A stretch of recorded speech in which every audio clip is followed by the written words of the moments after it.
नमस्कार दोस्तों, welcome to our channel sir Arvind physics. आज हम पढ़ेंगे लॉज ऑफ मोशन का पार्ट 8। प्रीवियस पार्ट में हमने अपरेंट वेट पढ़ा था।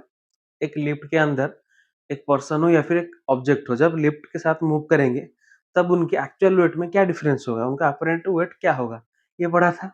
या फिर एक स्ट्रिंग में या फिर एक रोप में एक पर्सन ऊपर चढ़ रहा है या फिर नीचे उतर रहा है, तब उस रोप में टेंशन क्या होगा, ये पढ़ा था।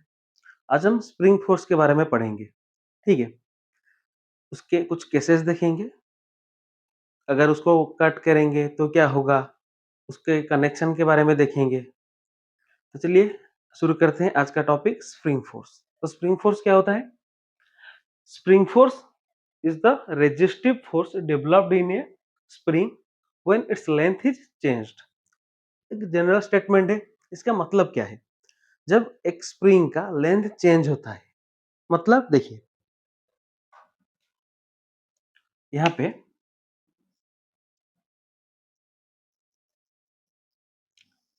एक स्प्रिंग है जिसका लेंथ मान लेते हैं एल है। ठीक है, इसके अगर हम इसके ऊपर फोर्स डालेंगे तो क्या हो सकता है? या तो हम इसका लेंथ खींच के बढ़ा सकते हैं या फिर प्रेस करके कम कर सकते हैं। अगर हमको अगर हम इसके ऊपर फोर्स लगाएंगे इस डायरेक्शन में, ठीक है, तब क्या होगा? इसका लेंथ क्या हुआ? यहाँ से यहाँ तक क्या हुआ? बढ़ गया। इस लेंथ को हम मान लेते हैं एक्स। ठीक है, या फिर हम अगर इस डायरेक्शन में से फोर्स डालेंगे तो क्या होगा? इसका लेंथ कम हो जाएगा। कितना कम हो गया? इसको भी मान लेते हैं एक्स। तो जब इस स्प्रिंग के ऊपर फोर्स लग रहा है, इसका लेंथ बढ़ रहा है या फिर घट रहा है, तब क्या हो रहा है? इस स्प्रिंग के अंदर एक फोर्स जनरेट हो रहा है। ठीक है, जो कि एक रेजिस्टिव फोर्स है। उसको हम क्या बोलते हैं? Spring force. ठीक है, तो स्प्रिंग फोर्स क्या है? देखिए यहाँ पे ये एक स्प्रिंग है, इसको हमने खींचा तो क्या हुआ? लेंथ बढ़ गया। फिर इसके ऊपर अगर फोर्स घटाएंगे तो ये क्या करेगा? अपने नेचुरल पोजीशन में या फिर एक्चुअल लेंथ पे आ जाएगा। अगर इसके ऊपर ऐसे फोर्स डाल के देखिए, हमने इसका लेंथ कम कर दिया। ठीक है, जब इसके ऊपर से फोर्स हटा लेंगे तो क्या करेगा? फिर से अपना नेचुरल लेंथ को गेन कर लेगा। तो इसके अंदर ये जो रिस्टोरिंग फोर्स है, इसी को ही हम क्या बोलते हैं? Spring force. तो स्प्रिंग फोर्स क्या है? Spring force, it is the restoring force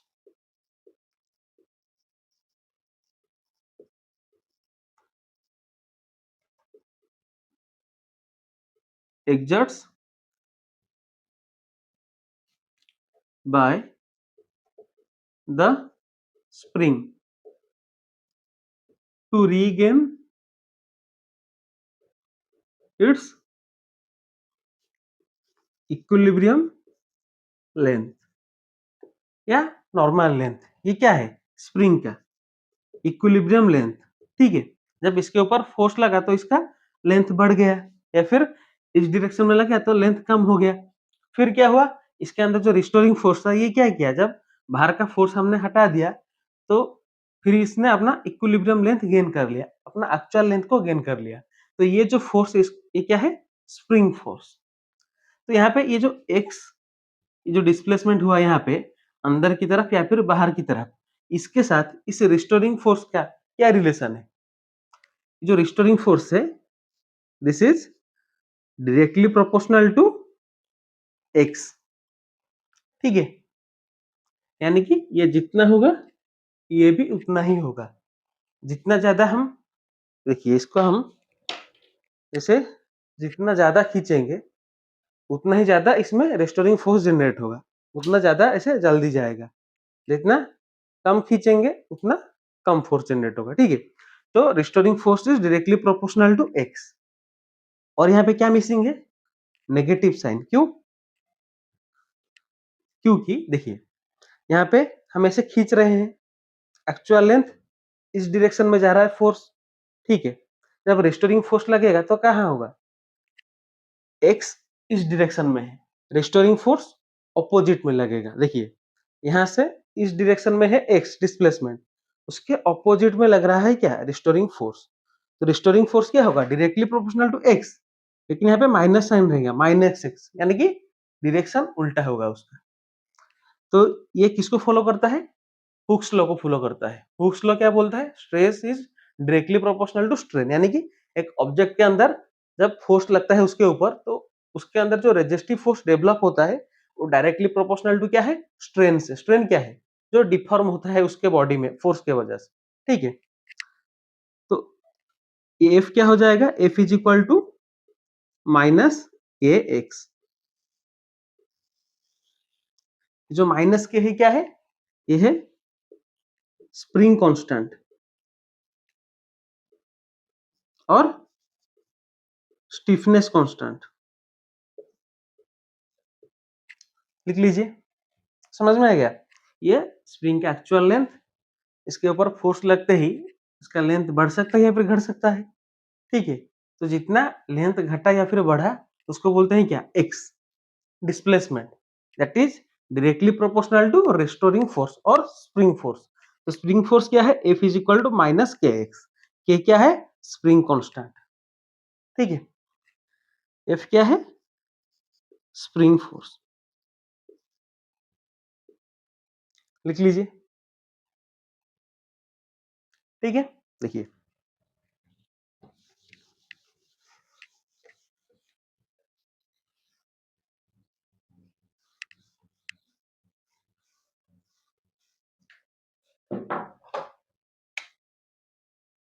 एक रिजिड सरफेस है जिससे एक स्ट्रिंग लगा है, यहाँ पे एम मास है, फिर यहाँ पे स्ट्रिंग लगा है, यहाँ पे 2m मास है, फिर स्ट्रिंग लगा है, यहाँ पे 3m मास है, ठीक है। वैसे ही यहाँ पे एक रिजिड सरफेस है, यहाँ से एक स्ट्रिंग की जगह पे एक स्प्रिंग लगा हुआ है, फिर यहाँ पे m मास है, फिर स्प्रिंग लगा है, यहाँ पे 2m मास है, यहाँ पे एक स्प्रिंग लगा है, यहाँ पे 3m मास है। तो यहाँ पे जो स्ट्रिंग है इसमें टेंशन क्या होगा, ये जो स्प्रिंग है इसमें टेंशन क्या होगा। देखिए स्ट्रिंग में तो क्या होगा हमें पता है, यहाँ पे 3m मास है तो नीचे की तरफ लगेगा इसका वेट mg, यानी कि 3mg। तो यहाँ पे टेंशन क्या हो जाएगा, 3mg। यहाँ पे टेंशन क्या हो जाएगा, 2m 3m, टोटल 5m मास है, तो यहाँ पे नीचे की तरफ कितना लगेगा वेट, 5mg। तो यहाँ पे टेंशन क्या हो जाएगा, 5mg। वैसे ही यहाँ पे टेंशन क्या हो जाएगा, m 2m 3m, total 6m, तो 6mg। यहाँ तक समझ में आ गया। तो स्ट्रिंग में क्या टेंशन होगा हमें पता है, लेकिन स्प्रिंग में क्या होगा, यह है स्ट्रिंग, रोप, ठीक है, यह है स्प्रिंग। तो स्प्रिंग में टेंशन क्या होगा, वहां पे भी सेम ही रहेगा, यहाँ पे भी, यहाँ पे इस स्प्रिंग में टेंशन होगा 3mg, यहाँ में टेंशन होगा 5mg, यहाँ पे टेंशन होगा 6mg, ठीक है। ये क्या हो जाएगा, 6mg इक्वल टू के एक्स, यानी कि ये जो स्प्रिंग है जितना इसका लेंथ खींचा होगा इनटू स्प्रिंग कांस्टेंट, ये हो जाएगा 5mg इक्वल टू के एक्स, ये हो जाएगा 3mg इक्वल टू के एक्स, ठीक है। तो दोनों केस में टेंशन सेम रहेगा। ये क्यों बताया, क्योंकि हम इसको क्वेश्चन में यूज करेंगे, आगे आप देखेंगे कि इसका यूज क्या है, ठीक है। ये सिर्फ याद रखिएगा कि जैसे स्ट्रिंग में टेंशन होता है, स्प्रिंग में भी सेम ही टेंशन होता है, कोई चेंज नहीं है। लिख लीजिए इसको, देन क्वेश्चन करना स्टार्ट करते हैं, फिर आगे के टॉपिक देखेंगे इसके ऊपर, ठीक है।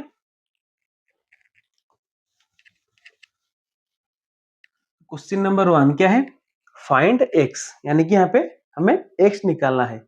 अगर यहाँ पे 100 न्यूटन का फोर्स लगा है 4 kg के ऊपर, यहाँ पे हमें स्प्रिंग कांस्टेंट दिया है कितना, 20 न्यूटन पर मीटर, ये याद रखिएगा। एफ क्या है, के एक्स, तो स्प्रिंग कांस्टेंट क्या होगा, फोर्स बाई एक्स, एक्स क्या है डिस्प्लेसमेंट, तो एफ बाई एक्स यानी कि न्यूटन पर मीटर। ठीक है, तो जो स्प्रिंग कांस्टेंट है उसका यूनिट क्या है, न्यूटन पर मीटर, ये याद रखिएगा। ठीक है, तो यहाँ पे निकालना क्या है, एक्स निकालना है, ये फॉर्मूला यूज करेंगे, F इक्वल टू के एक्स। तो एक्स क्या होगा, force by spring constant, force कितना है 100 न्यूटन, 100 न्यूटन फोर्स बाई के कितना है 20 न्यूटन पर मीटर, कितना आ गया 5 मीटर आ गया। ठीक है, एक और क्वेश्चन करते हैं।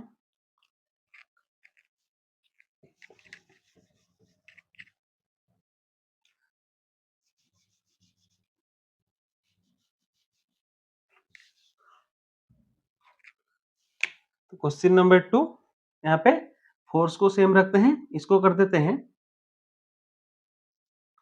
5 kg, इसको कर देते हैं 10 न्यूटन पर मीटर। ठीक है, तब क्या होगा,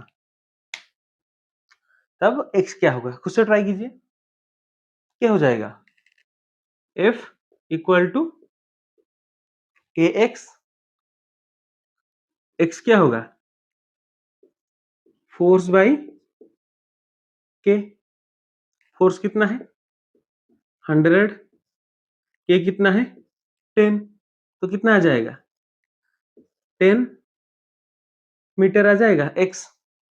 यहाँ पे देखिए पहले 4 kg फिर 5 kg किया था, यहाँ पे मास का कोई लेना देना नहीं है। ठीक है, ये सिर्फ वैसे ही दिया हुआ है, मास का कोई रिलेशन नहीं है इसके ऊपर। Force is directly proportional to displacement of the length of the क्या स्प्रिंग, जो स्प्रिंग का लेंथ है वो कितना बढ़ा है या फिर घटा है उसके साथ डायरेक्टली प्रोपोर्शनल है। मास कितना लगा है उससे कोई लेना देना नहीं। समझ में आ गया, मास कब आएगा प्ले में, जब वो स्प्रिंग से लटका होगा। ठीक है, लिख लीजिए इसको। ठीक है, देखिए और क्वेश्चन करते हैं।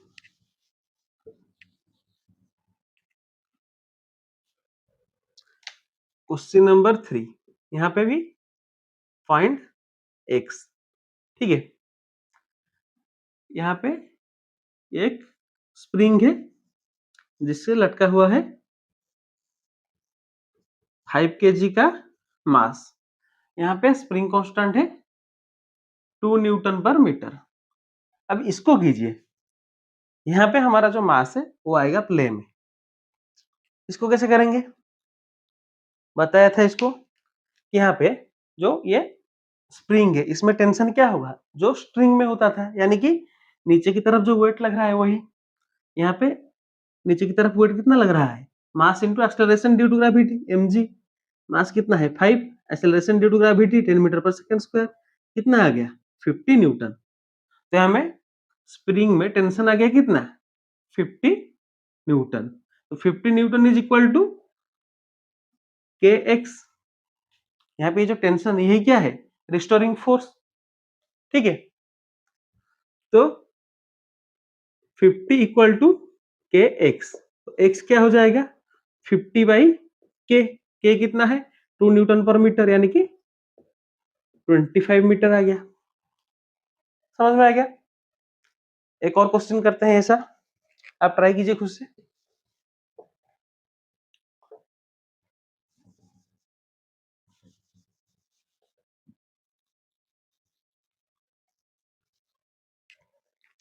यहाँ पे आप कीजिए, मास है 8 kg,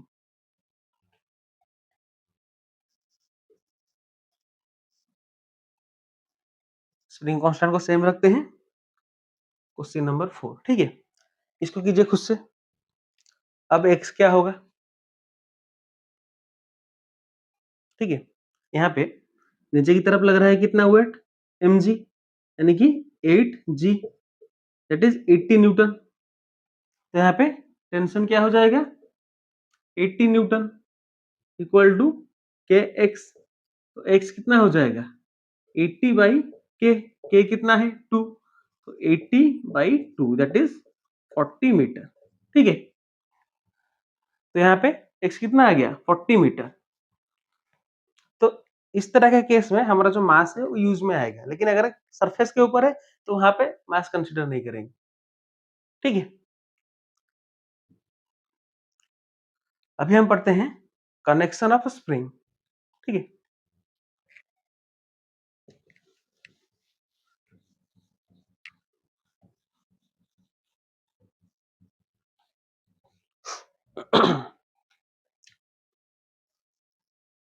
कॉम्बिनेशन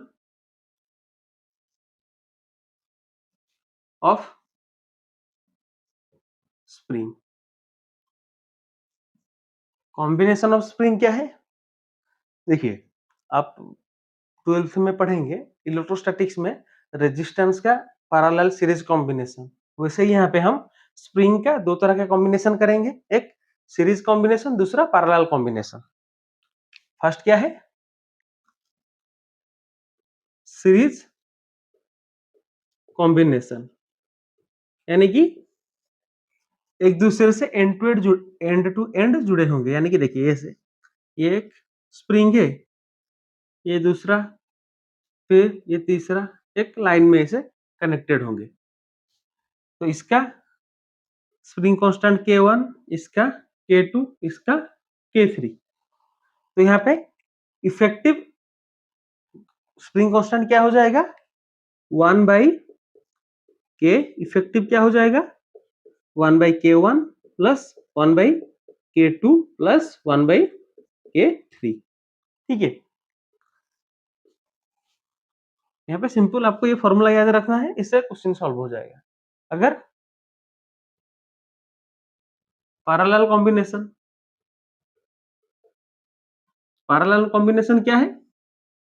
ऐसे ये एक स्प्रिंग है, यहाँ से कनेक्टेड है ऑब्जेक्ट से, ये दूसरा स्प्रिंग, ये तीसरा स्प्रिंग, इसका स्प्रिंग कांस्टेंट K1, इसका K2, इसका K3।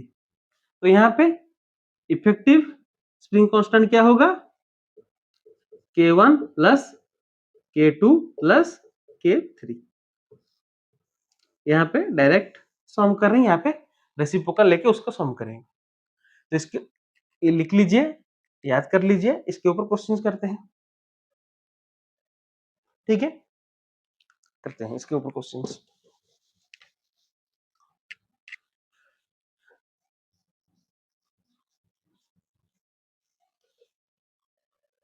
देखिए, question number 5, find K effective.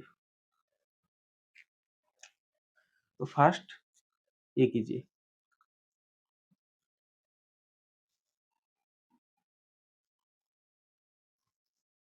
यहाँ पे ये है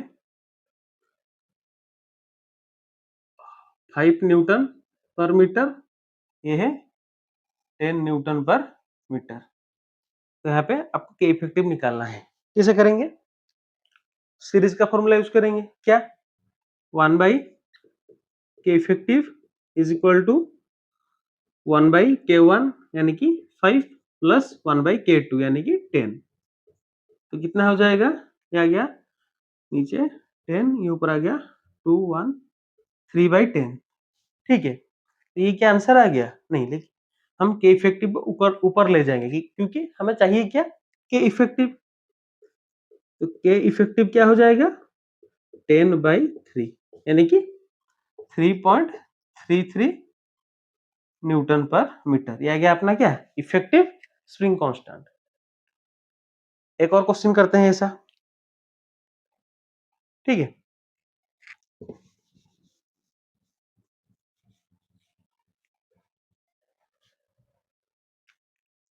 यहाँ पे है 8 न्यूटन पर मीटर, यहाँ पे है 12 न्यूटन पर मीटर। ठीक है, इसको कीजिए। कैसे करेंगे? अगेन फॉर्मूला यूज करके 1/के effective is equal to 1/K1 यानी कि 8 प्लस 1/K2 यानी कि 12। ठीक है, ये क्या होगा? 24 3 प्लस 2 5/24। लेकिन हमें चाहिए क्या? के इफेक्टिव, ये क्या निकला 1/k इफेक्टिव, तो के इफेक्टिव क्या हो जाएगा 24/5 न्यूटन पर मीटर। फर्दर सॉल्व करेंगे तो कितना होगा 4.8 न्यूटन पर मीटर। लिख लीजिए इसको। तो सीरीज में अगर कॉम्बिनेशन हो स्प्रिंग का तो के इफेक्टिव कैसे निकलना है, समझ में आ गया। अभी पैरेलल में देखते हैं दो क्वेश्चन।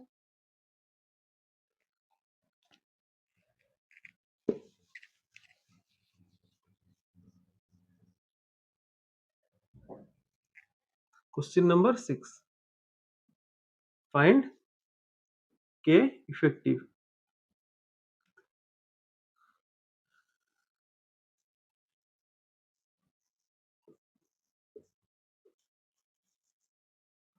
यहाँ पे 10 न्यूटन पर मीटर, यहाँ पे 20 न्यूटन पर मीटर, तो क्या हो जाएगा के इफेक्टिव। के इफेक्टिव पैरेलल कनेक्शन में क्या है K1 प्लस K2, यानी 10 प्लस 20 इक्वल टू 30 न्यूटन पर मीटर।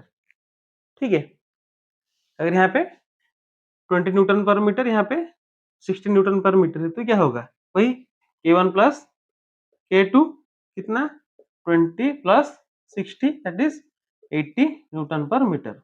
सीरीज कॉम्बिनेशन हो या फिर पैरेलल कॉम्बिनेशन हो, इफेक्टिव स्प्रिंग कांस्टेंट कैसे निकालना है समझ में आ गया। ठीक है, नेक्स्ट टॉपिक पढ़ते हैं, cutting of spring. So cutting of spring क्या पढ़ेंगे अब हम, कटिंग ऑफ स्प्रिंग। ठीक है, देखिए यहाँ पे ये आपको एक स्प्रिंग गिवन है जिसका स्प्रिंग कांस्टेंट है के। ठीक है, अगर हम इसको दो इक्वल पार्ट में काटेंगे तब क्या होगा, अगर हमने इसको दो इक्वल पार्ट में काटा तो फिर यहाँ पे इस पार्ट का स्प्रिंग कांस्टेंट क्या होगा, इस पार्ट का स्प्रिंग कांस्टेंट क्या होगा, इसका हो जाएगा 2k, इसका हो जाएगा 2k। समझ में आया। वैसे ही अगर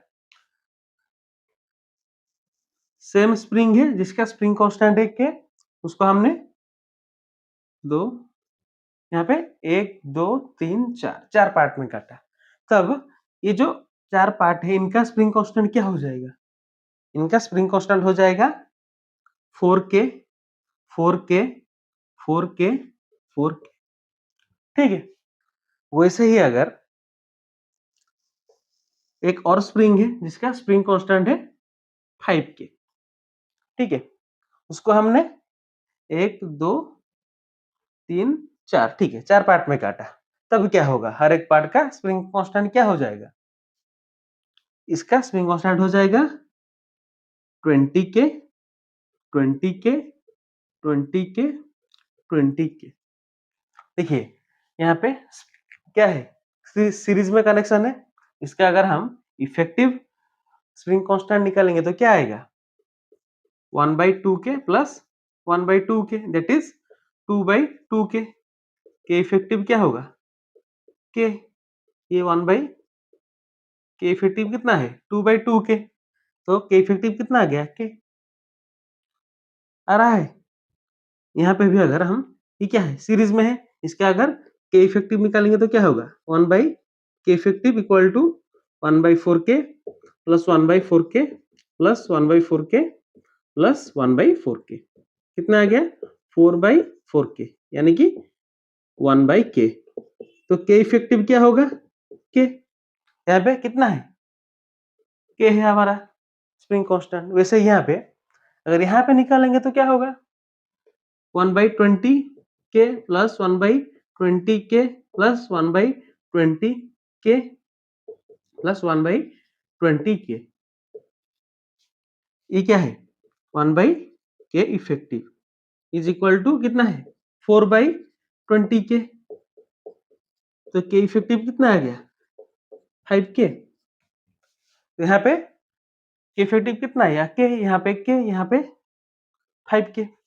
ठीक है, तो इससे हमें समझ में क्या आया, अगर एक स्प्रिंग गिवन है उसका स्प्रिंग कांस्टेंट गिवन है, तो अगर हम उसको इक्वल पार्ट में काटेंगे तो जो नए पार्ट्स होंगे उनका स्प्रिंग कांस्टेंट क्या होगा, जो ओल्ड स्प्रिंग कांस्टेंट होगा स्प्रिंग का इनटू नंबर ऑफ पार्ट्स, यानी कि कितने पार्ट में हमने काटा, यानी कि यहाँ पे फॉर्मूला क्या हो जाएगा,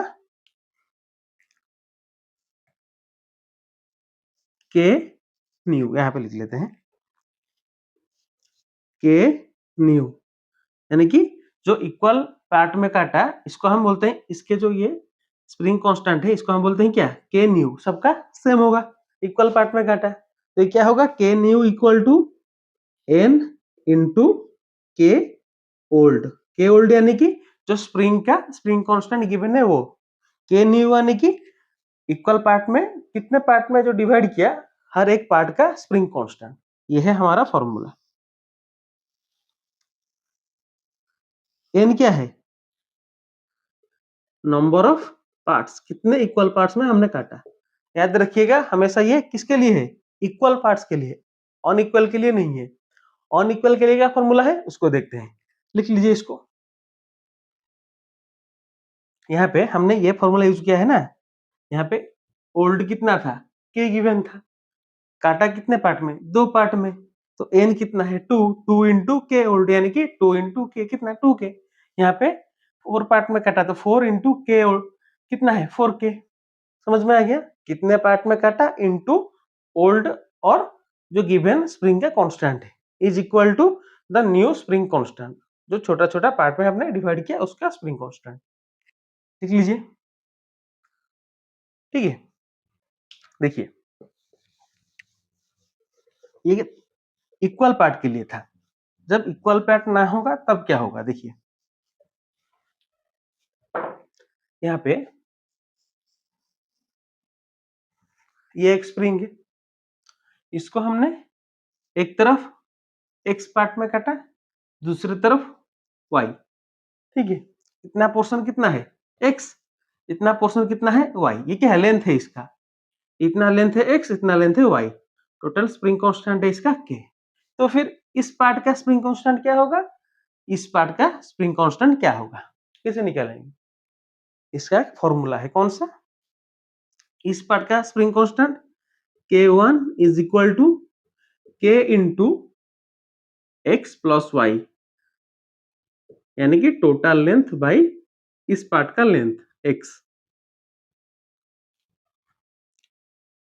इस पार्ट का स्प्रिंग कांस्टेंट क्या होगा, K2 equal to k into x plus y by y, total length by इस पार्ट का लेंथ, लिख लीजिए इसको, अभी क्वेश्चन करके इसको यूज करके देखेंगे,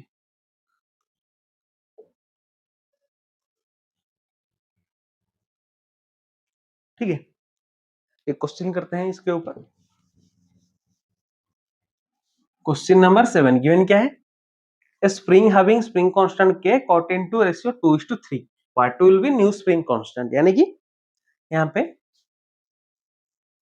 ये एक स्प्रिंग है जिसको 2:3 पार्ट में काटा गया है, इसका स्प्रिंग कांस्टेंट कितना है के, तो इस पार्ट का स्प्रिंग कांस्टेंट कितना होगा, इस पार्ट का कितना होगा, कौन सा फॉर्मूला यूज करेंगे, यहाँ पे K1 equal to x plus y by x into k, x यानी इस पार्ट का लेंथ 2 प्लस इस पार्ट का 3, नीचे कितना, इस पार्ट का लेंथ 2 इंटू के, कितना आ गया 5/2 के, ठीक है, इस पार्ट का जो है इसका क्या आ गया spring constant K2 x plus y by y into k, x कितना 2 प्लस 3 बाई 3 इंटू के, कितना आ गया 5/3 के, इस पार्ट का स्प्रिंग कांस्टेंट 5/2 के, इस पार्ट का 5/3 के, दोनों सीरीज में कनेक्टेड है, अगर इनका हम के इफेक्टिव निकालेंगे तो क्या इतना आएगा, इन दोनों का अगर हम के इफेक्टिव निकालेंगे क्या इतना आएगा, देखते हैं, अगर आएगा के यानी कि हमने ठीक निकाला है, तो 1/के इफेक्टिव कितना होगा 1/K1 यानी कि 2/5 के प्लस 1/K2 यानी कि 3/5k कितना होगा? ये आ गया 1/k effective is equal to ऊपर 5 नीचे 5k। तो k इफेक्टिव कितना आ गया? k आ गया। यहाँ पे ये जो k है कहाँ पे है? यहाँ पे 5k। ये कहाँ पे है? यहाँ पे 5k। 1/k1 प्लस 1/k2 कितना आ गया k? यानी कि हमने सही निकाला है। जो न्यू स्प्रिंग कांस्टेंट है कितना है? इतना। ठीक है, आंसर ठीक आया कि नहीं आया जान सकते हैं हम ऐसे। लिख लीजिए इसको। ये हमने क्या देखा? जब एक हॉरिजॉन्टल में हो तब क्या होगा? अगर वर्टिकल में एक रिजिड सरफेस से लटका हुआ स्प्रिंग उसको कट करेंगे तब क्या होगा देखते हैं। ठीक है,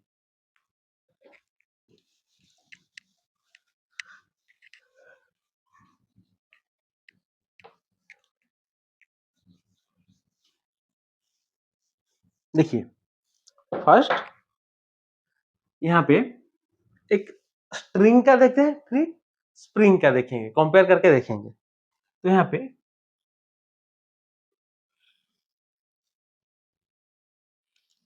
पे ये है 10 kg, ये है 20 kg का मास लटका हुआ है किससे? स्ट्रिंग से। अगर हम पहले स्ट्रिंग को यहां से कट करेंगे, यानी कि देखिए यहाँ पे 10 kg नीचे लटका हुआ है 20 kg। तो हमने स्ट्रिंग को क्या किया? यहां से कट कर दिया। तब होगा क्या?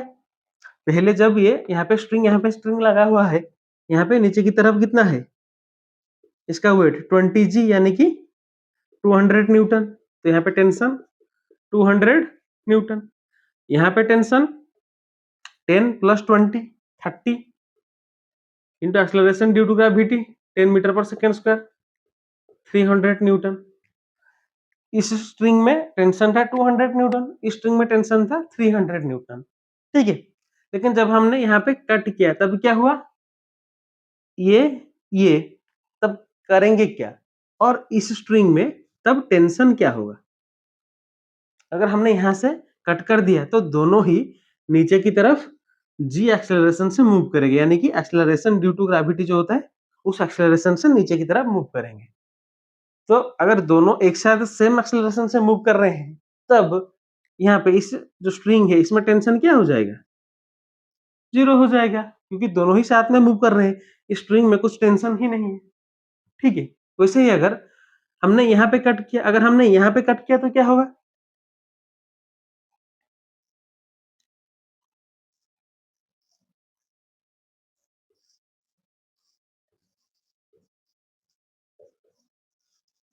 यहाँ पे हमने कट कर दिया तब क्या होगा?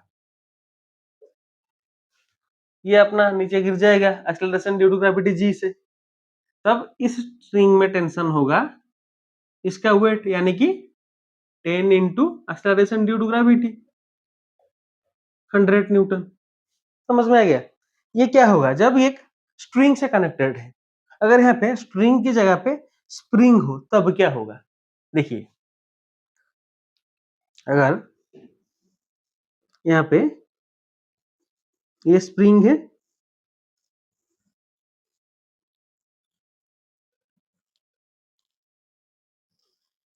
यहाँ पे स्प्रिंग है, ठीक है, यहाँ पे लगा है 10 kg, यहाँ पे 20 kg। तो इस स्प्रिंग में टेंशन क्या है? बताया था स्ट्रिंग में जो होगा स्प्रिंग में भी टेंशन वही रहेगा, यानी कि यहाँ पे भी टेंशन रहेगा हमारा 200 न्यूटन, यहाँ पे टेंशन रहेगा हमारा 300 न्यूटन। ठीक है, अगर हमने यहां से कट किया तब क्या होगा? देखिए अगर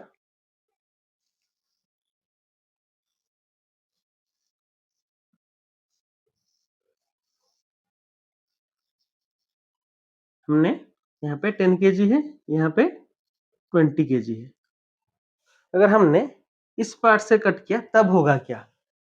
स्ट्रिंग में क्या होता था? दोनों एक्सेलरेशन ड्यू टू ग्रेविटी जी से नीचे की तरफ मूव कर रहे हैं, यहाँ पे टेंशन हो जाता था 0। लेकिन स्प्रिंग के केस में हम जब यहाँ पे कट करेंगे कि इमीडिएटली नीचे की तरफ नहीं जाएगा, ठीक है। इस स्प्रिंग में जो फोर्स है, यहाँ पे एक स्प्रिंग लगा है, यहाँ पे एक स्प्रिंग लगा है, तब हम यहाँ से कट करेंगे तो ये जो स्प्रिंग में जो खिंचाव है, इसकी वजह से कुछ देर के लिए ये क्या करेगा, वो अपना एक्चुअल लेंथ को गेन करेगा। यहाँ पे भी जो बीच में काटेंगे वो थोड़ा सा खींचा होगा, तो इमीडिएटली नीचे ना जाके ये इसी डायरेक्शन में ए एक्सेलरेशन से मूव करेगा। तो ये जो ए एक्सेलरेशन है वो कितना होगा, वो होगा A is equal to tension at cot, यानी कि जहां से काटा गया, जिस स्प्रिंग में काटा गया वहां का टेंशन बाई जिस मास को काटा गया उसका मास। ये 10 kg है, इसको यहां से काटा गया तो इसका मास। ये होगा हमारा एक्सेलरेशन का फॉर्मूला। तो कितना हो जाएगा यहाँ पे टेंशन कितना है 300 न्यूटन, तो 300 बाई मास कितना है 10 kg, कितना आ गया 30 मीटर पर सेकेंड स्क्वायर। तो ये 30 मीटर पर सेकेंड स्क्वायर एक्सेलरेशन से नीचे की तरफ जाएगा। समझ में आ गया। स्प्रिंग के केस में क्या होगा, स्प्रिंग के केस में क्या होगा, एक एक दो और क्वेश्चन करते हैं इसके ऊपर, लिख लीजिए इसको। देखिए ये हमारा ऊपर है स्ट्रिंग का, नीचे है ये स्ट्रिंग, ये स्प्रिंग, लिख लीजिए इसको, ठीक है। क्वेश्चन नंबर 8, 9, ठीक है। तो यहाँ पे दोनों ही केस में स्प्रिंग को काटा गया है, पूछा है क्या एक्सेलरेशन, यहाँ पे इस पॉइंट पे काटा गया है स्प्रिंग को, 9 क्वेश्चन में यहाँ पे काटा गया है। फर्स्ट 8 को करते हैं। अगर यहाँ पे स्प्रिंग को काटा जाएगा तब क्या होगा, ये जो 20 kg का मास है ये क्या करेगा, नीचे की तरफ मूव करेगा, कितने से, ए एक्सेलरेशन से। तो ए एक्सेलरेशन होगा क्या, टी कट, यहाँ पे मतलब जहां पे काटा गया वहां का टेंशन बाई जिस मास को काटा गया उसका मास। तो काटा कहाँ पे गया, यहाँ पे टेंशन क्या होगा 20 kg, 30 kg, टोटल 50 kg। तो यहाँ पे tension 50 into acceleration due to gravity g, यानी कि 500 न्यूटन।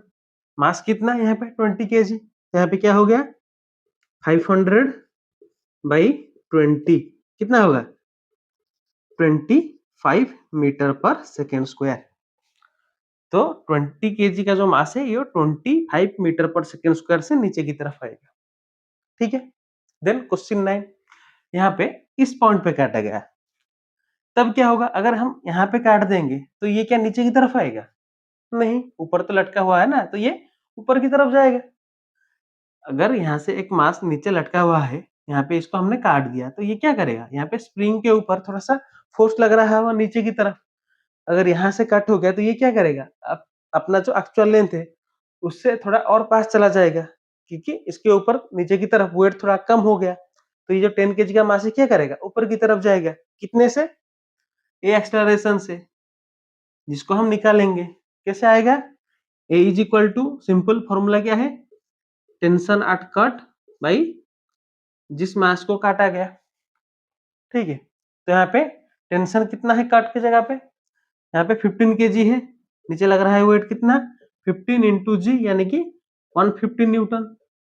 तो यहाँ पे टेंशन कितना है 150 न्यूटन, तो टी आ गया 150 न्यूटन, ठीक है। नीचे मास कितना होगा 10, क्योंकि जिसका हम एक्सेलरेशन निकाल रहे हैं उसका ही मास यूज करेंगे। तो यहाँ पे 10 कितना आ गया 15 मीटर पर सेकेंड स्क्वायर। इतने एक्सेलरेशन से ये ऊपर की तरफ जाएगा, ठीक है। लिख लीजिए इसको। फिर आज का हमारा आखिरी क्वेश्चन करते हैं जो कि एक यूआईक्यू है, उसके बाद एंड करेंगे आज का वीडियो, ठीक है। Question number 10, two blocks A and B of masses 3m and m are connected by massless and inextensible string. The whole system is suspended by a massless spring, the magnitude of acceleration of A and B immediately after the string is cut. ठीक है, 2017 का पीओक्यू है। तो question में given क्या है, first A and B of masses 3m and m are connected by massless and inextensible string। ठीक है, तो A 3m then B m, A का मास है 3m, B का मास है m, दोनों कनेक्टेड है एक स्ट्रिंग से। ठीक है, ये जो टोटल सिस्टम है ये क्या है, the whole system is suspended by a massless spring. तो यहाँ पे ये एक स्प्रिंग से सस्पेंडेड है। तो पूछा क्या है, the magnitude of acceleration of A and B immediately after the string is cut, यानी कि स्ट्रिंग को यहाँ से काटा गया। ठीक है, जब यहाँ से हमने स्ट्रिंग को काट दिया तो ये जो बी है एम मास का, ये क्या करेगा, इमीडिएटली नीचे की तरफ जाएगा। कितने से, एक्सेलरेशन ड्यू टू ग्रेविटी जी से। तो यहाँ पे बी का तो हमें पता चल गया। अभी ए का क्या होगा, ए लगा है स्प्रिंग से, तो यहाँ पे हम इसका एक्सेलरेशन क्या निकालेंगे, ये जाएगा ऊपर ए एक्सेलरेशन से। तो स्प्रिंग के लिए जब कट होगा तब एक्सेलरेशन का फॉर्मूला क्या है, a is equal to tension at cut by mass. तो कहाँ पे कट किया गया, यहाँ पे टेंशन क्या है, एम नीचे की तरफ लग रहा है, इसका वेट mg, तो यहाँ पे टेंशन क्या है, T is mg।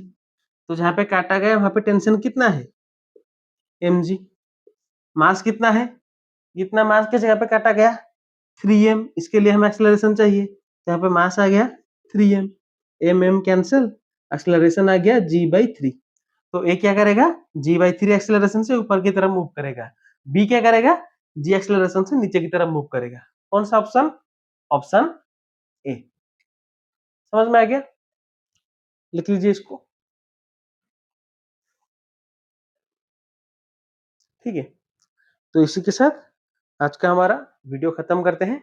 Next part में हम स्प्रिंग फोर्सेस सॉरी फ्रिक्शन से स्टार्ट करेंगे। स्प्रिंग फोर्स हमारा खत्म हो गया, नेक्स्ट पार्ट हम फ्रिक्शन से स्टार्ट करेंगे।